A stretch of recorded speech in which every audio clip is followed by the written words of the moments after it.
siang semuanya. Perkenalkan, saya Huzaifah Nur Azharo, NIM 21055260008. Saya adalah salah satu mahasiswa program studi S1 Akuntansi, Fakultas Ekonomika dan Bisnis, Universitas Teguh Bang Semarang. Pada kesempatan kali ini, saya akan mencoba menjelaskan terkait standar audit 560 tentang peristiwa kemudian dan standar audit 570 tentang kelangsungan usaha. Video ini saya buat untuk memenuhi ujian akhir semester mata kuliah Pengauditan 2 yang diampu oleh Bapak Arif Himawan Dwi Nugroho, SE, AK, MM, CA, JPA.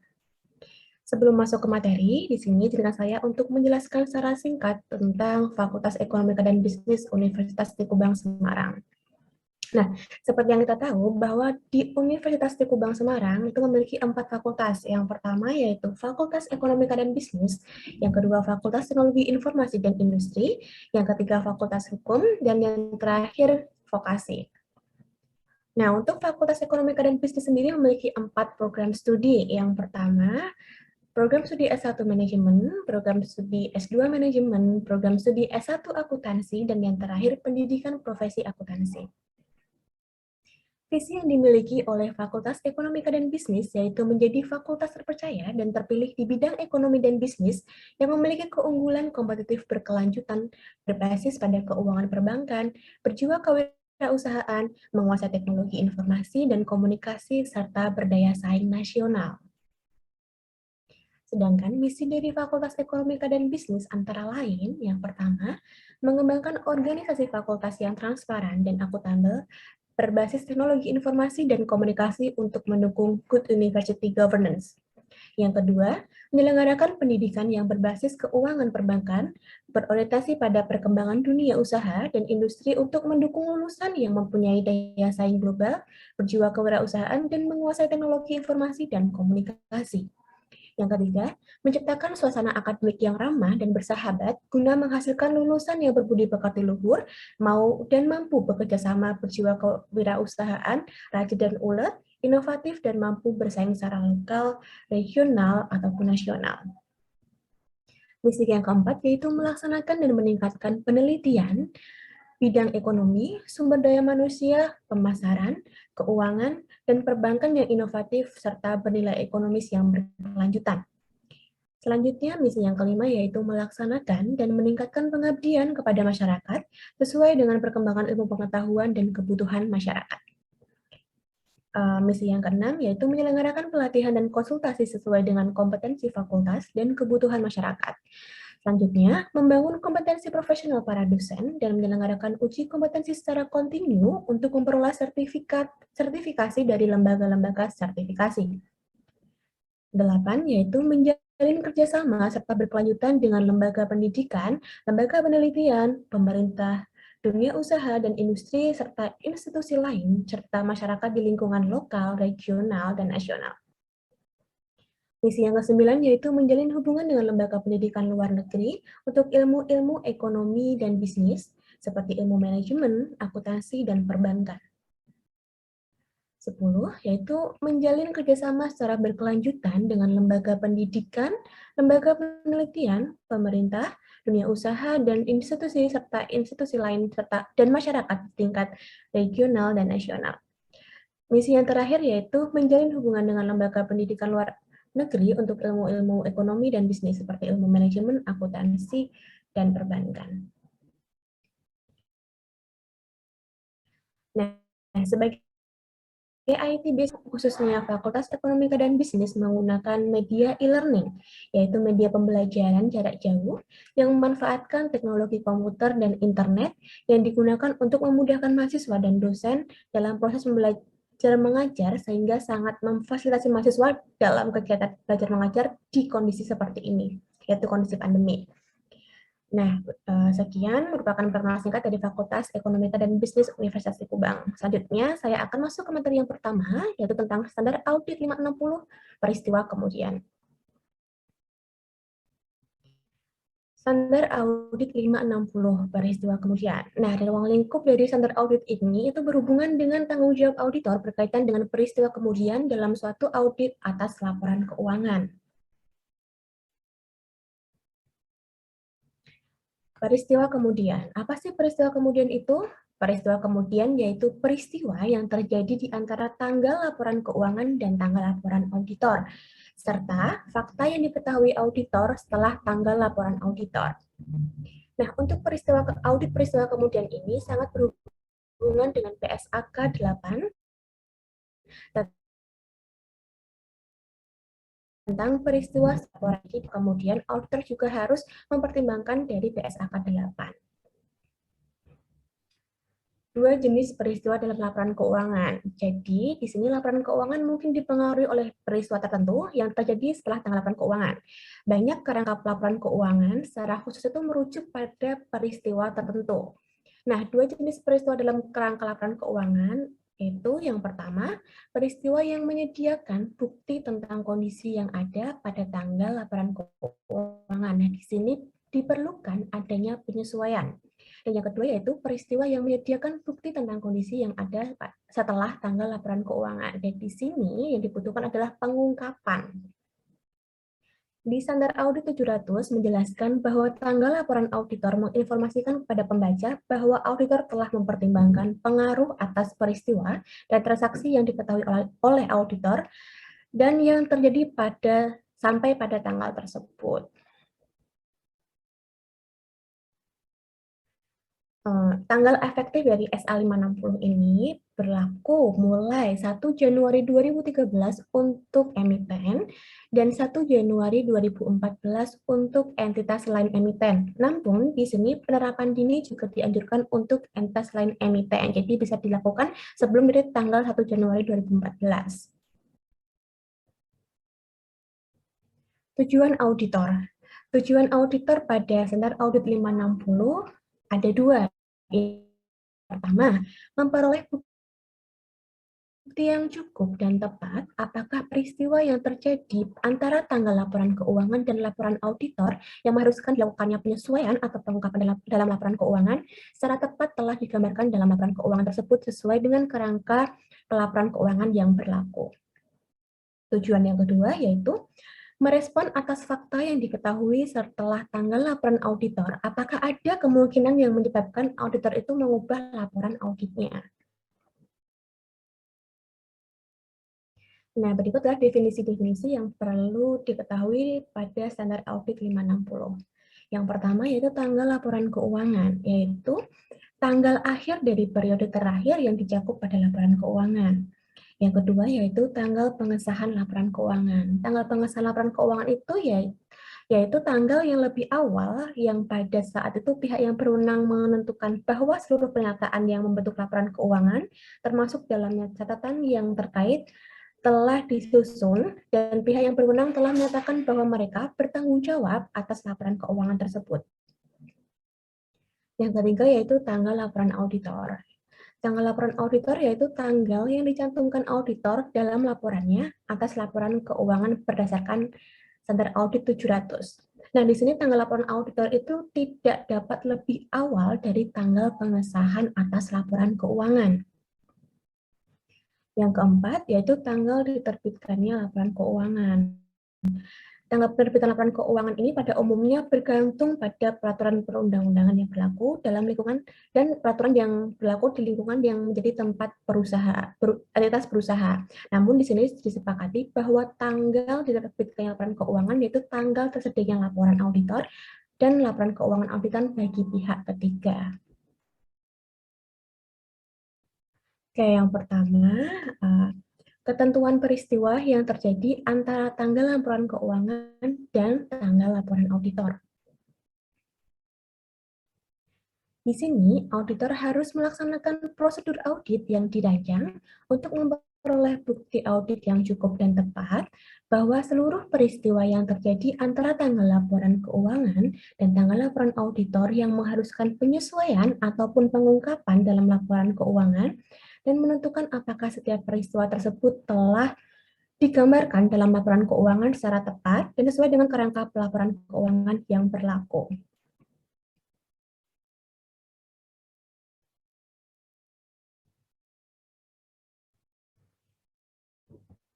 Prosedur audit yang diperlukan auditor terkait subsequent event. Jadi subsequent event itu sama seperti peristiwa kemudian ya teman-teman. Jadi sejumlah transaksi atau beberapa peristiwa yang terjadi setelah tanggal neraca, tapi sebelum diterbitkannya laporan audit yang mempunyai akibat yang material terhadap laporan keuangan dan memerlukan penyesuaian ataupun pengungkapan dalam laporan tersebut. Auditor harus melakukan beberapa prosedur dan prosedur tersebut harus mencakup dari tanggal laporan keuangan sampai tanggal laporan auditor atau periode yang terdekat yang dapat dicapai. Di sini, auditor harus mempertimbangkan penilaian risiko auditor dalam menetapkan sifat dan luas prosedur audit yang harus mencakup hal-hal sebagai berikut. Yang pertama, memperoleh pemahaman tentang prosedur yang telah ditetapkan oleh manajemen untuk memastikan bahwa subsequent event itu telah teridentifikasi. Yang kedua, meminta keterangan manajemen dan pihak lain yang bertanggung jawab atas tata kelola tentang subsequent event yang telah terjadi dan mungkin mempengaruhi dari laporan keuangannya. Yang ketiga, membaca dokumentasi setelah tanggal laporan keuangan dan meminta keterangan tentang hal-hal yang berkaitan dengan informasi yang berkaitan dengan subsequent event tersebut. Dan yang terakhir, membaca laporan keuangan intern perusahaan. Nah, di sini dari hasil prosedur audit yang dilakukan, auditor mengidentifikasi peristiwa yang mengharuskan penyesuaian atau pengungkapan dalam laporan keuangan. Auditor harus menentukan apakah setiap peristiwa tersebut telah digambarkan dalam laporan keuangan secara tepat dan sesuai dengan kerangka pelaporan keuangan yang berlaku.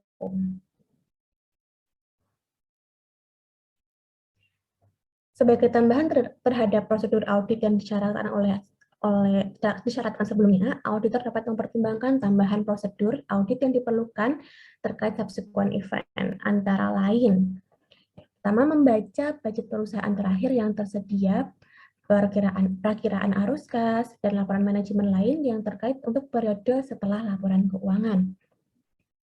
Yang kedua, meminta keterangan atau memperluas permintaan keterangan sebelumnya secara lisan atau tertulis kepada penasihat hukum tentang proses likuidasi atau klaim. Dan yang terakhir, mempertimbangkan apakah representasi tertulis yang mencakup peristiwa kemudian tertentu diperlukan untuk mendukung bukti audit yang lain yang cukup dan tepat.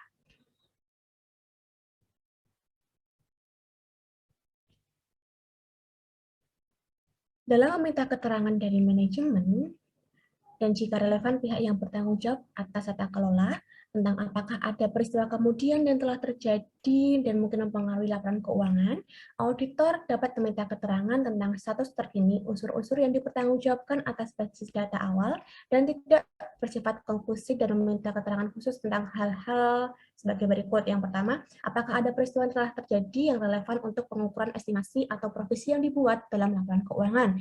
Yang kedua, apakah ada peristiwa yang terjadi yang relevan untuk pemulihan kembali aset. Nah, di sini ada contoh permintaan keterangan dari auditor ke pihak manajemen atau pihak yang bertanggung jawab atas tata kelolanya. Yang pertama, apakah ada komitmen baru penarikan utang atau jaminan yang telah terjadi. Yang kedua, apakah ada penjualan atau akuisisi aset yang telah terjadi dan direncanakan. Yang ketiga, apakah telah terjadi peningkatan modal atau penerbitan instrumen utang melalui surat utang atau obligasi, ataupun peningkatan modal melalui penerbitan saham, seperti itu. Yang keempat, apakah terdapat perkembangan yang berhubungan dengan kontingensi perusahaan, dan yang kelima, contoh yang kelima yaitu apakah penyesuaian akuntansi yang tidak lazim telah dibuat untuk dipertimbangkan secara mendalam.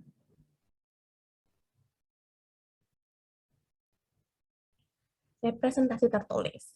Nah, di sini auditor tuh harus meminta kepada manajemen dan pihak yang bertanggung jawab atas tata kelola untuk memberikan suatu representasi tertulis berdasarkan dengan standar audit 580 yang menyatakan bahwa seluruh peristiwa yang terjadi setelah tanggal laporan keuangan dan memerlukan penyesuaian atau pengungkapan sesuai dengan kerangka pelaporan keuangan yang berlaku telah disesuaikan atau telah diungkapkan. Jadi di sini auditor juga harus meminta tanggapan tulis dari pihak manajemen ya teman-teman. Terus ya selanjutnya yaitu fakta yang diketahui oleh auditor setelah tanggal laporan auditor namun sebelum tanggal laporan keuangan diterbitkan. Sesuai dengan standar audit 210, syarat dalam peningkatan audit mencakup persetujuan manajemen untuk memberitahu auditor atas fakta-fakta yang mungkin mempengaruhi laporan keuangan, atau mungkin diketahui manajemen selama periode dari tanggal laporan auditor sampai tanggal laporan keuangan diterbitkan. Auditor tidak memiliki kewajiban untuk melakukan prosedur audit atas laporan keuangan setelah tanggal laporan auditor. Namun, jika setelah tanggal tersebut auditor namun jika setelah tanggal auditor tapi sebelum tanggal laporan keuangan diterbitkan, suatu fakta ditemukan oleh auditor dan peristiwa kemudian ini mempengaruhi penyesuaian laporan keuangan berjalan, maka yang perlu dilakukan auditor antara lain, yang pertama membahas hal tersebut dengan manajemen, dan jika relevan dengan pihak yang bertanggung jawab atas tata kelola perusahaan. Yang kedua, menentukan apakah laporan keuangan tersebut memerlukan perubahan dan emang jika demikian, meminta keterangan bagaimana manajemen akan memperlakukan hal tersebut dalam laporan keuangannya.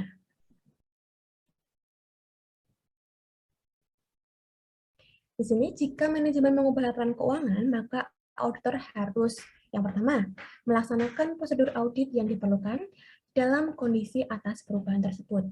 Selanjutnya, apabila peraturan perundang-undangan atau kerangka pelaporan keuangan tidak melarang manajemen untuk membatasi perubahan atas laporan keuangan yang disebabkan oleh peristiwa kemudian, serta pihak yang bertanggung jawab untuk menyetujui laporan keuangan tidak dilarang untuk membatasi persetujuan terhadap perubahan yang bersangkutan, maka auditor satu dapat memperluas prosedur audit sampai pada tanggal laporan auditor baru, atau menyediakan suatu laporan auditor baru atas laporan keuangan yang telah diubahnya.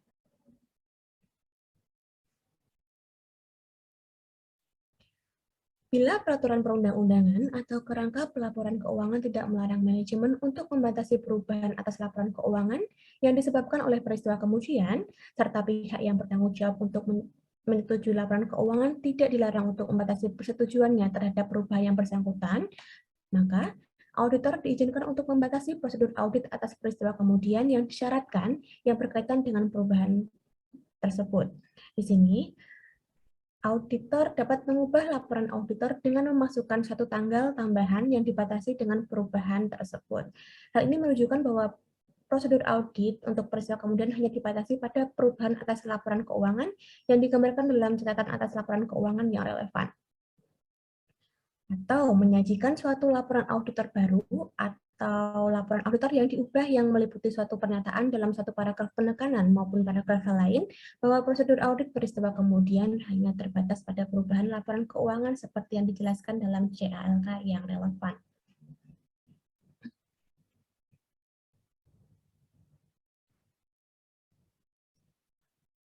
Jika laporan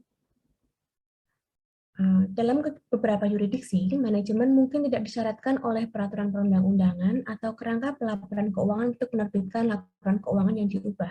Oleh karena itu, auditor tidak perlu menyediakan suatu laporan keuangan yang sudah disesuaikan.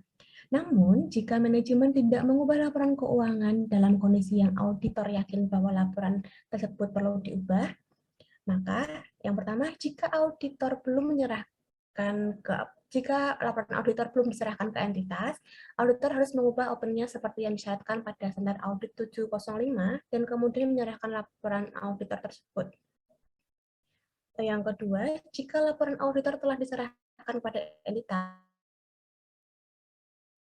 memberitahu manajemen dan kecuali jika pihak yang bertanggung jawab atas tata kelola terlibat dalam pengelolaan entitas, pihak yang bertanggung jawab atas tata kelola entitas agar tidak menerbitkan laporan keuangan kepada pihak ketiga sebelum perubahan yang diperlukan dibuat. Nah, jika laporan keuangan diterbitkan kemudian tanpa memasukkan perubahan yang diperlukan, auditor harus mengambil tindakan yang tepat, yaitu untuk mencegah pengguna meletakkan kepercayaan pada laporan auditor tersebut. Selanjutnya, fakta yang diketahui oleh auditor setelah tanggal laporan keuangan diterbitkan. Setelah laporan keuangan diterbitkan, auditor tidak memiliki kewajiban untuk melakukan prosedur audit atas laporan keuangan tersebut. Namun, jika setelah laporan keuangan diterbitkan, suatu fakta diketahui oleh auditor, yang fakta tersebut diketahui pada tanggal laporan auditor yang mungkin menyebabkan auditor mengubah laporan auditnya, maka auditor harus yang pertama membahas hal tersebut dengan manajemen dan jika relevan dengan pihak yang bertanggung jawab atas tata kelola perusahaan. Yang kedua, menentukan apakah laporan keuangan tersebut memerlukan perubahan dan jika demikian, meminta keterangan bagaimana manajemen akan memperlakukan hal tersebut dalam laporan keuangannya. Nah, bagaimana jika manajemen mengubah laporan keuangan ya?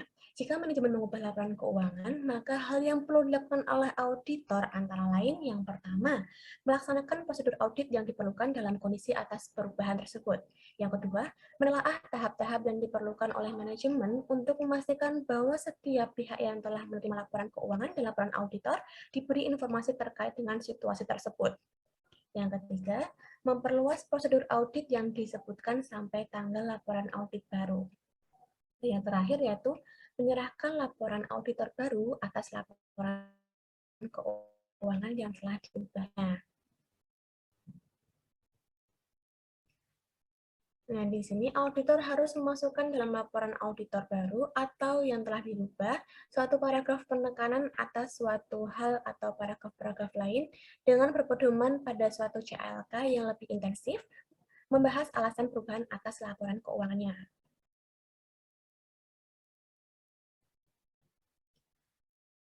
Nah, jika manajemen tidak mengambil langkah-langkah yang diperlukan untuk memastikan bahwa setiap pihak yang memiliki laporan keuangan yang diterbitkan sebelumnya sudah diberitahu tentang situasi tersebut dan tidak mengubah laporan keuangan dalam kondisi auditor itu sudah yakin bahwa laporan keuangan tersebut perlu diubah, maka di sini auditor perlu memberitahu manajemen dan pihak yang bertanggung jawab atas tata kelola bahwa auditor akan berusaha keras untuk mencegah pengguna dari laporan tersebut meletakkan kepercayaan terhadap laporan audit tersebut. Nah, berikut sedikit penjelasan tentang standar audit 560 peristiwa kemudian. Selanjutnya, kita akan mencoba membahas tentang standar audit 570 tentang kelangsungan usaha.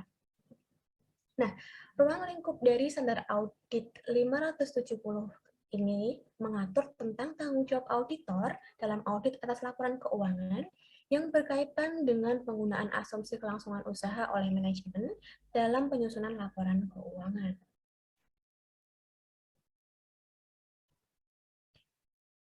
Asumsi kelangsungan usaha. Nah, berdasarkan asumsi kelangsungan usaha, suatu entitas dipandang dapat bertahan dalam bisnis untuk masa depan yang dapat diprediksi.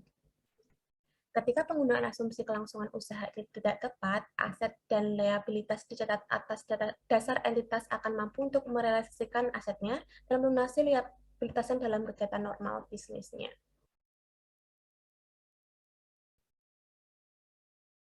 Penilaian manajemen. PSAK nomor 1 revisi tahun 2009 tentang penyajian laporan keuangan mensyaratkan manajemen untuk menilai kemampuan entitas dalam mempertahankan kelangsungan usahanya. Nah, dalam kerangka pelaporan keuangan, pelaporan keuangan lain, kemungkinan tidak terdapat ketentuan eksplisit bagi manajemen untuk suatu penilaian spesifik tentang kemampuan usahanya dalam mempertahankan kelangsungannya. Namun, karena asumsi kelangsungan usaha ini merupakan suatu prinsip yang fundamental dalam penyusunan laporan keuangan mengharuskan manajemen untuk menilai kemampuan entitas dalam mempertahankan kelangsungan usahanya. Bahkan ketika kerangka pelaporan keuangan tidak mencakup suatu ketentuan eksplisit untuk melakukan hal-hal tersebut. Nah, faktor-faktor yang mempengaruhi penilaian atas kemampuan entitas mempertahankan kelangsungan usahanya itu ada 3. Yang pertama, tingkat ketidakpastian atas suatu peristiwa atau kondisi. Untuk alasan ini, kebanyakan kerangka pelaporan keuangan mencantumkan secara eksplisit adanya keharusan suatu penilaian oleh manajemen untuk mempertimbangkan seluruh informasi yang tersedia. Yang kedua, ukuran dan kompleksitas sifat dan kondisi bisnis, serta tingkat kepengaruhan oleh faktor eksternal mempengaruhi pertimbangan tentang hasil peristiwa atau kondisi. Dan yang terakhir, pertimbangan lain atas informasi yang tersedia. Setiap pertimbangan tentang masa depan didasarkan pada informasi yang tersedia ketika pertimbangan dilakukan. Peristiwa setelah tanggal pelaporan dapat menghasilkan keluaran yang tidak konsisten dengan pertimbangan yang wajar ketika pertimbangan tersebut dilakukan. Tanggung jawab auditor. Seperti yang dijelaskan pada standar audit 200, pengaruh potensial dari keterbatasan inheren atas kemampuan auditor untuk mendeteksi kesalahan penyajian material adalah lebih besar untuk peristiwa atau kondisi di masa depan yang dapat menyebabkan berhenti mempertahankan kelangsungan usahanya. Di sini, auditor tidak dapat memprediksi peristiwa atau kondisi tersebut, sehingga ketiadaan pengajuan pada ketidakpastian kelangsungan usaha dalam suatu laporan auditor tidak dapat dipandang sebagai satu jaminan atas kemampuan entitas untuk mempertahankan kelangsungan usahanya. Nah, dalam standar audit 570 ini, tanggung jawab auditor ada dua. Yang pertama, memperoleh bukti audit yang cukup dan tepat atas ketepatan penggunaan asumsi kelangsungan usaha oleh manajemen dalam penyusunan dan penyajian laporan keuangan. Yang kedua, menyimpulkan ada tidaknya ketidakpastian material yang menyebabkan keraguan signifikan atas kemampuan entitas mempertahankan usahanya.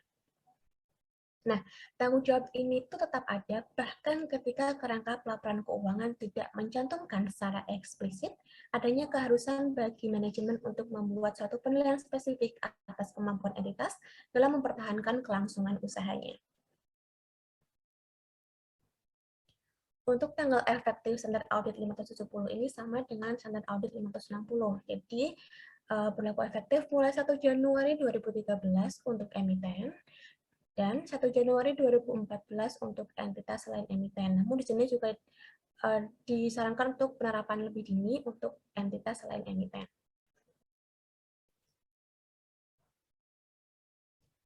Tujuan auditor pada standar audit 570 kelangsungan usaha, yaitu ada tiga. Yang pertama, memperoleh bukti audit yang cukup dan tepat atas ketepatan penggunaan asumsi kelangsungan usaha oleh manajemen dalam penyusunan laporan keuangan.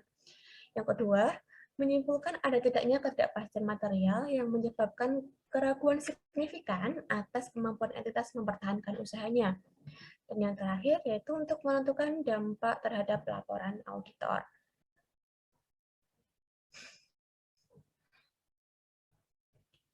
Ketika melakukan prosedur penilaian risiko, auditor harus mempertimbangkan apakah terdapat peristiwa atau kondisi yang dapat menyebabkan keraguan signifikan atas kemampuan entitas untuk mempertahankan kelangsungan usahanya. Dalam hal tersebut, auditor harus menentukan apakah manajemen telah melakukan penilaian awal atas kemampuan entitas untuk mempertahankan usahanya. Jika penilaian telah dilakukan, auditor mendiskusikan dengan manajemen dan menentukan apakah manajemen telah mengidentifikasi peristiwa yang menyebabkan keraguan signifikan atas kemampuan entitas mempertahankan usahanya dan rencana manajemen untuk mengatasinya. Peristiwa tersebut antara lain bisa jadi peristiwa yang terkait dengan keuangan, terkait dengan operasi, dan peristiwa-peristiwa lainnya. Nah, jika penilaian itu belum dilakukan, auditor harus mendiskusikan dengan manajemen basis kelangsungan usaha yang dimaksudkan dan meminta keterangan terkait peristiwa yang menyebabkan keraguan signifikan atas kemampuan entitas mempertahankan usahanya. Di sini, auditor tetap harus waspada selama audit terhadap bukti atas peristiwa atau kondisi yang menyebabkan keraguan signifikan atas kemampuan entitas dalam mempertahankan usahanya. Nah, berikut contoh-contoh peristiwa yang terkait dengan keuangan. Sebenarnya ada banyak peristiwa, namun di sini saya hanya akan menjelaskan beberapa saja. Yang pertama, posisi liabilitas bersih atau liabilitas lancar bersih. Yang kedua, pinjaman dengan waktu pengembalian tetap mendekati jatuh temponya. Yang ketiga, indikasi penarikan dukungan keuangan oleh kreditor. Yang keempat, dividen yang sudah lama terutang atau yang tidak berkelanjutan. Yang kelima, ketidakmampuan untuk melunasi kreditur pada tanggal jatuh tempo. Yang keenam, ketidakmampuan untuk mematuhi persyaratan perjanjian pinjaman. Contoh yang lain bisa jadi arus kas operasi yang negatif yang diindikasikan oleh laporan keuangan historis atau prospektif, ataupun rasio keuangan yang buruk. Selanjutnya, contoh peristiwa terkoperasi. Contoh yang pertama yaitu intensi manajemen untuk melikuidasi entitas atau untuk menghentikan operasi dari perusahaan tersebut. Yang kedua, hilangnya manajemen kunci tapi tanpa adanya penggantian. Yang ketiga, hilangnya suatu pasar utama, pelanggan utama, waralaba, lisensi atau pemasok utama. Yang keempat, perusahaan mungkin kesulitan tenaga kerja. Yang kelima, kekurangan penyediaan barang atau bahan untuk proses operasi perusahaan. Dan yang keenam, contohnya yaitu adanya kompetitor lain di bidang yang sama dan kompetitor tersebut sangat berhasil dalam melakukan usahanya.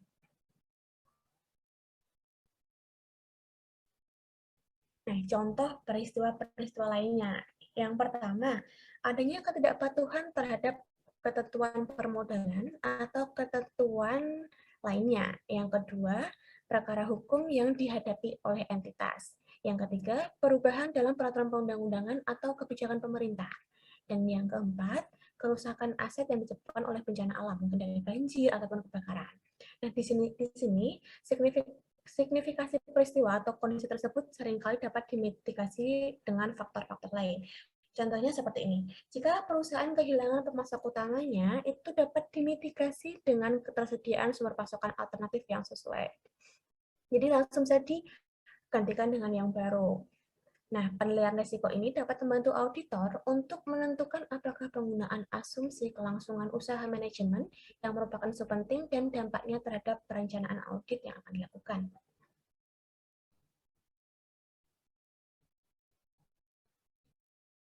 Pengevaluasian atas penilaian manajemen. Nah, di sini audit evaluasinya itu mencakup evaluasi manajemen proses setelah penilaian, asumsi yang mendasari penilaian tersebut, serta rencana dan tindakan manajemen di masa depan. Lalu, penilaian yang dilakukan oleh auditor harus dalam periode yang sama dengan yang dilakukan manajemen atau yang telah diatur dalam peraturan perundang-undangan yang berlaku. Yang terakhir, auditor harus mempertimbangkan apakah penilaian manajemen mencakup seluruh informasi relevan yang diketahui oleh auditor berdasarkan hasil audit yang dilakukannya.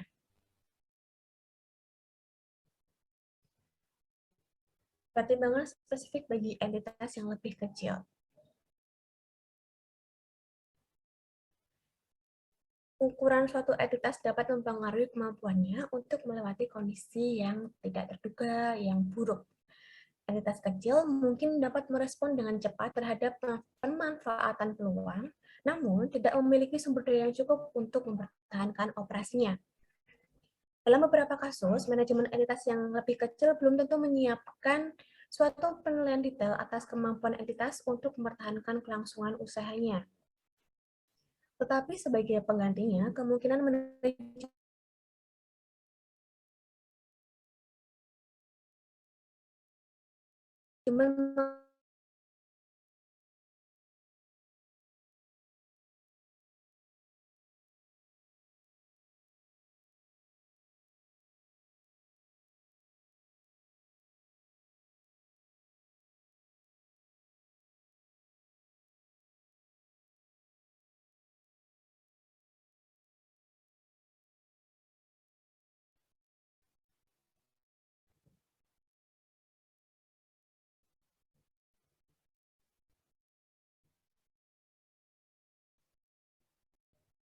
Nah, selanjutnya, apabila entitas kecil tersebut sebagian besar nilainya dari pinjaman, auditor dapat memperoleh bukti atas penjaminan jaminan, kemampuan melaksanakan kewajiban oleh pemilik dan pengelola, serta melakukan konfirmasi tertulis kepada pihak ketiga. Periode setelah penilaian manajemen. Nah, di sini auditor tetap waspada terhadap kemungkinan adanya peristiwa yang diketahui, baik yang terjadwal maupun tidak terjadwal, atau kondisi yang akan terjadi setelah periode penilaian yang digunakan oleh manajemen, yang dapat menimbulkan pertanyaan tentang ketepatan penggunaan asumsi kelangsungan usaha oleh manajemen dalam penyusunan laporan keuangan. Auditor harus menanyakan kepada manajemen tentang pengetahuan manajemen atas peristiwa atau kondisi setelah periode penilaian manajemen yang dapat menyebabkan keraguan signifikan atas kemampuan entitas untuk mempertahankan kelangsungan.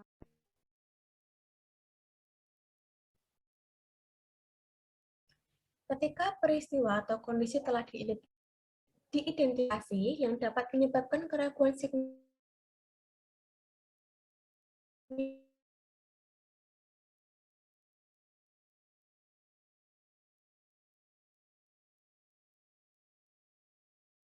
kemampuan entitas mempertahankan usaha harus memperoleh yang cukup dan tepat. Nah, jika auditor belum melakukan penilaian, auditor meminta manajemen untuk melakukan penilaian tersebut. Yang kedua, mengevaluasi rencana manajemen atas tindakan di masa depan yang berkaitan dengan penilaian kelangsungan usaha entitas. Yang ketiga, mengevaluasi keandalan data dan asumsi yang cukup yang dilandasi perakiraan arus kas yang telah disusun oleh manajemen. Yang keempat, mempertimbangkan apakah setiap fakta atau informasi tambahan telah tersedia sejak tanggal dilakukannya penilaian tersebut oleh manajemen. Dan yang terakhir, auditor dapat meminta representasi tertulis dari manajemen terkait rencana di masa depan dan kelayakan dari rencana yang telah disusun oleh manajemen tersebut.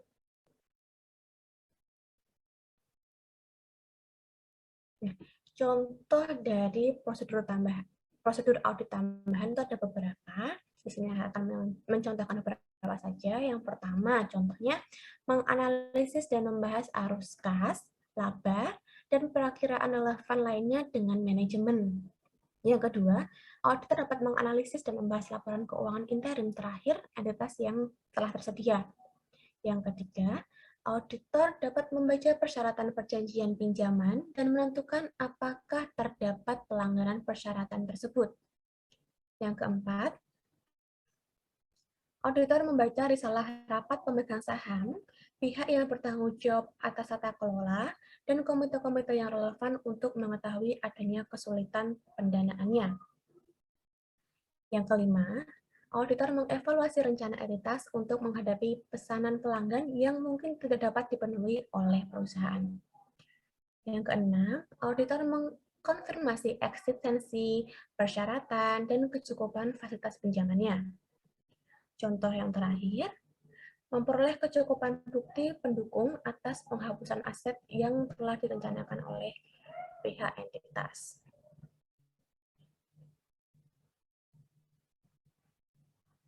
Periode atas penilaian manajemen. Nah, dalam mengevaluasi keandalan data dan asumsi yang cukup yang melandasi perakiraan arus kas yang disusun manajemen, auditor dapat membandingkannya yang pertama dengan informasi keuangan prospektif untuk periode lalu dengan hasil historisnya. Periode lalu dengan periode sekarang. Maksudnya, yang kedua, informasi keuangan prospektif untuk periode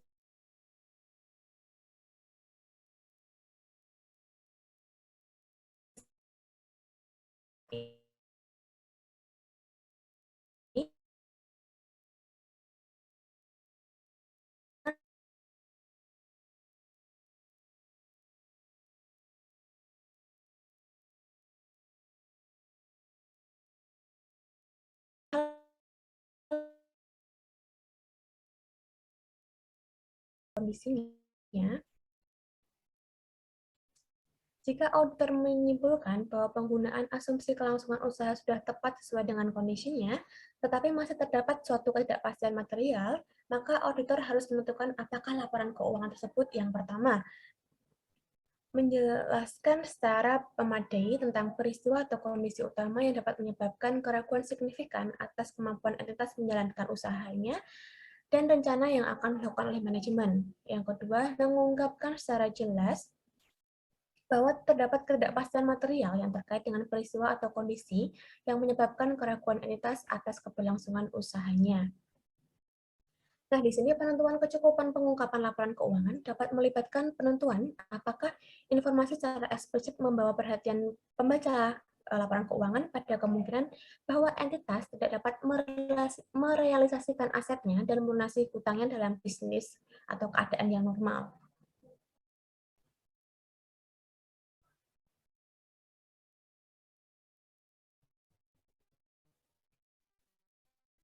Nah, auditor harus menyatakan suatu opini tanpa modifikasi dan mencantumkan suatu paragraf penekanan dalam laporan auditor. Nah, di sini menekankan keberadaan suatu ketidakpastian material yang berkaitan dengan peristiwa atau kondisi. Yang kedua, mengarahkan perhatian pada catatan atas laporan keuangan yang mengungkapkan hal-hal yang dirujuk pada paragraf 18 dalam standar audit 706. Nah, ketika pengungkapan yang memadai tidak dicantumkan dalam laporan keuangan, auditor dapat memberikan opini, yaitu opini wajar dengan pengecualian ataupun opini tidak wajar.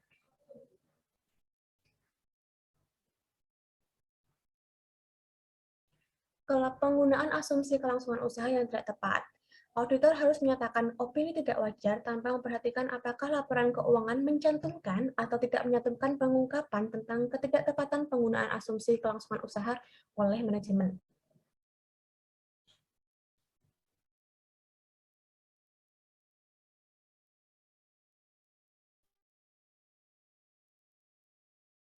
Gimana sih yang membuat perlahannya? Di sini terdapat opini.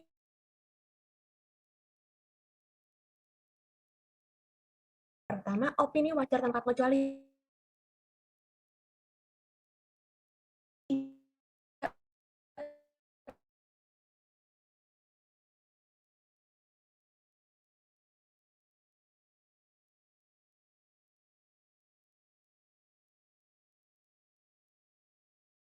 signifikan. Penundaan signifikan dalam persetujuan atas laporan keuangan. Nah, jika terjadi penundaan signifikan dalam persetujuan atas laporan keuangan oleh manajemen atau pihak yang bertanggung jawab atas tata kelola, maka auditor harus, yang pertama, menanyakan kepada pihak manajemen atas alasan penundaan tersebut. Yang kedua, melakukan prosedur audit tambahan, serta mempertimbangkan pengaruhnya terhadap kesimpulan auditor tentang keberadaan suatu ketidakpastian material yang menyebabkan keraguan signifikan atas kemampuan entitas dalam mempertahankan usahanya. Nah,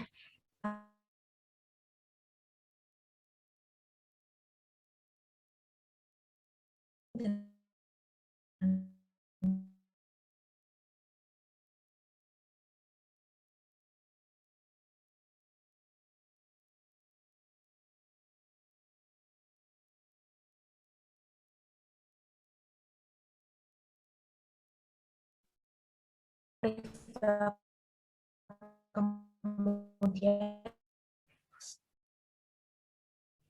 jadi, yakinlah setinggi apapun impian dan target kita, jika kita memiliki rencana dan melaksanakan rencana tersebut, pasti semua akan bisa kita capai. Jadi, tetap semangat dan jangan menyerah. Sampai jumpa.